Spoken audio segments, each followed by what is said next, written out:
Bonjour à vous guerrières et guerriers, je suis Jascal et bienvenue dans cette nouvelle chronique d'un maître d'armes. À travers les siècles, les duellistes et escrimeurs ont captivé l'imagination, incarnant à la fois l'élégance du geste et la brutalité du combat. De l'encre sur le papier aux pixels sur l'écran, leur image a été forgée par l'art, la littérature et le cinéma, évoluant au gré des époques et des cultures. Et ce sujet captivant a été mis en lumière par la bibliothèque humaniste de Sélestat au travers de son exposition En Garde. Celle-ci plonge au cœur de ses représentations, révélant comment l'escrimeur, héros ou vilain, a été immortalisé dans l'iconographie de la Renaissance jusqu'à nos jours.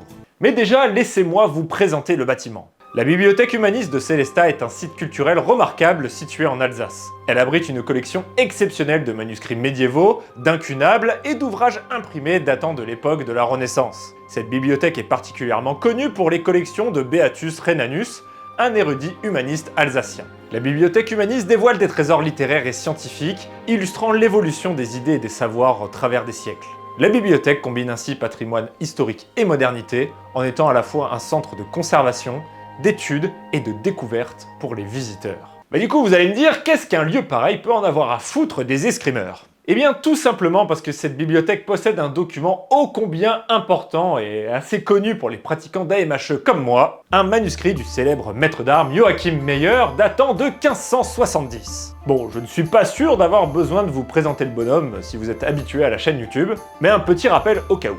Meyer est un célèbre maître d'armes strasbourgeois, coutelier de métier, qui a écrit des ouvrages aux illustrations sublimes sur le maniement des armes, et a même organisé des compétitions.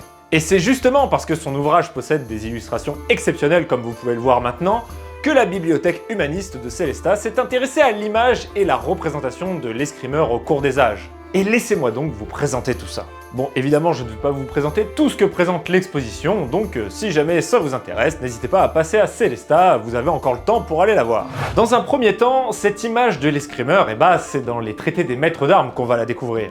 Des manuels tels que celui de Di Grassi, dont je parle souvent dans mes vidéos, sont exposés et nous dévoilent comment les maîtres d'armes souhaitaient illustrer l'art du duel en images. Le traité de Meyer est, comme je vous l'ai dit, extrêmement riche vis-à-vis des illustrations, avec une mise en scène superbe des écoles d'escrime germaniques. Déjà là, à la seconde moitié du XVIe siècle, la pratique de l'escrime, bien qu'encore ancrée dans la réalité, est théâtralisée et les escrimeurs sont par exemple représentés à la pointe de la mode vestimentaire. Et cela presque à défaut de vêtements plus pragmatiques et efficaces pour du combat. Et c'est cela qui va définir les escrimeurs par la suite dans l'imaginaire collectif. Ils sont ultra stylés et surtout plein de panache. En effet, l'escrimeur incarne plus qu'un simple combattant armé d'une épée. Il est l'archétype du panache, cette élégance flamboyante qui mêle habileté martiale et charme indéniable.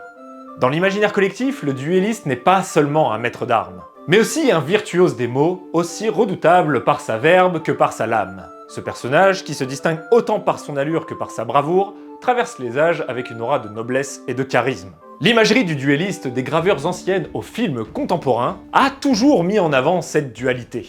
L'escrimeur est non seulement un combattant aguerri, mais aussi un poète, un séducteur et un homme d'honneur. Que ce soit le mousquetaire au sourire narquois défiant un adversaire en duel, ou le gentilhomme masqué rendant justice avec une verve cinglante, ces personnages incarnent l'idéal du héros romantique, cultivé et courageux. Leur élégance vestimentaire, souvent magnifiée, et leur assurance presque insolente renforcent cette image de classe et de raffinement. L'expo nous en dévoile d'ailleurs deux jolis exemples avec des costumes de scène qui n'ont rien d'historique, mais incarnent l'élégance et la classe que beaucoup se font des héros duellistes. Ainsi, l'iconographie du duelliste fait la part belle à cette combinaison unique de force et de finesse, de bravoure et d'esprit.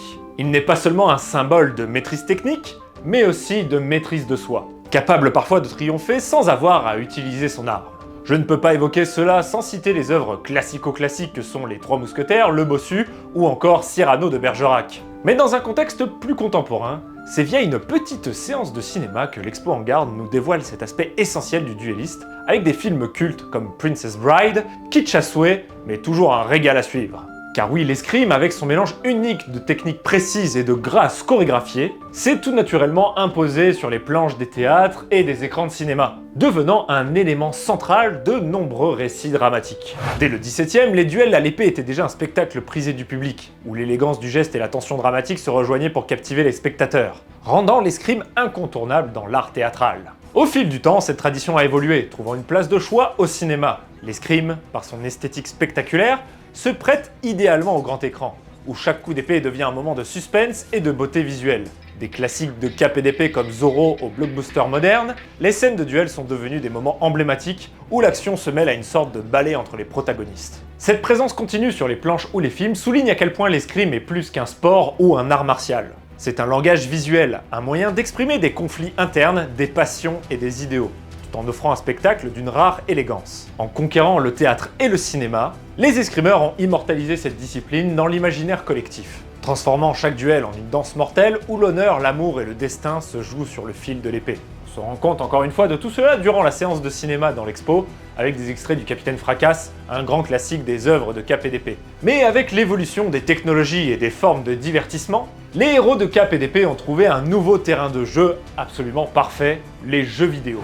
L'escrime s'est imposé tout naturellement dans ce média interactif. Les joueurs peuvent ainsi incarner des personnages charismatiques, maîtres de l'épée, et vivre des aventures épiques dans des univers variés, allant de la reconstitution historique au monde fantaisiste. L'un des exemples récents les plus remarquables de cette incursion de l'escrime dans le jeu vidéo est le petit bijou français En Garde, qui se nomme comme l'Expo, vous aurez remarqué, c'est bien. Ce jeu, développé par le studio indépendant Fireplace Games, revisite avec brio l'esthétique et l'esprit des récits de cap et d'épée. Dans En Garde, le joueur incarne Adalia de Volador, une héroïne vive et audacieuse qui se bat avec style et panache contre ses adversaires dans une Espagne du XVIIe siècle colorée et pleine de vie.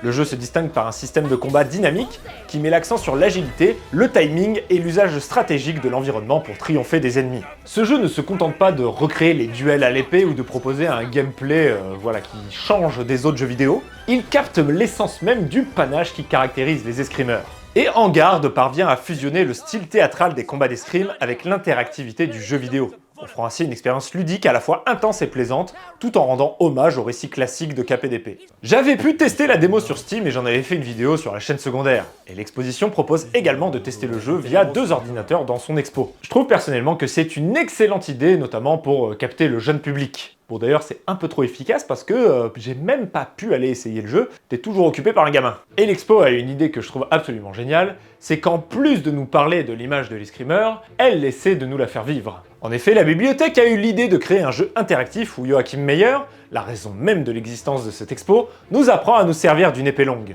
En tant que pratiquant, j'ai trouvé que c'était quand même assez bien fait une fois qu'on s'est un petit peu habitué au système. On alterne entre des phases où Meyer nous apprend les gardes de l'escrime germanique et des phases où on joue tout simplement à Fruit Ninja. Sauf qu'à la place, ce sont des saucisses et des bretzels qu'on coupe parce que, l'Alsace quoi. Et je trouve qu'une fois qu'on a visité toute l'exposition et qu'on s'est bien imprégné de l'image et des valeurs de l'escrimeur et du duelliste, c'est une excellente conclusion. L'exposition En Garde nous propose donc ce voyage où l'escrime et l'image de l'escrimeur a traversé les âges pour s'imposer comme un symbole d'élégance et de maîtrise.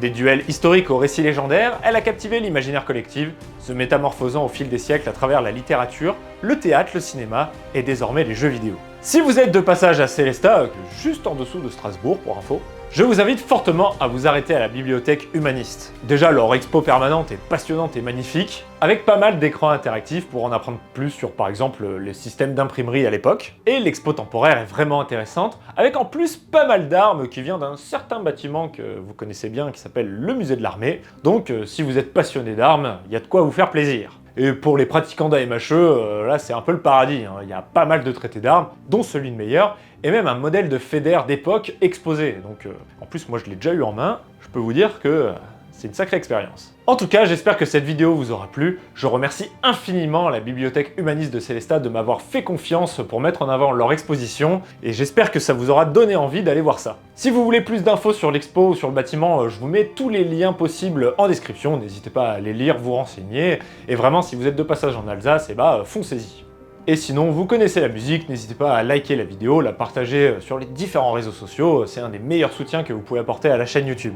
En tout cas, moi je vous laisse, et en attendant la prochaine vidéo, gardez l'esprit affûté.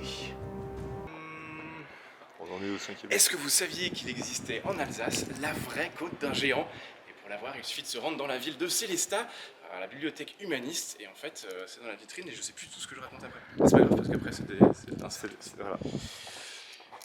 Waouh, on est dans les backstage des stories d'histoire appliquée.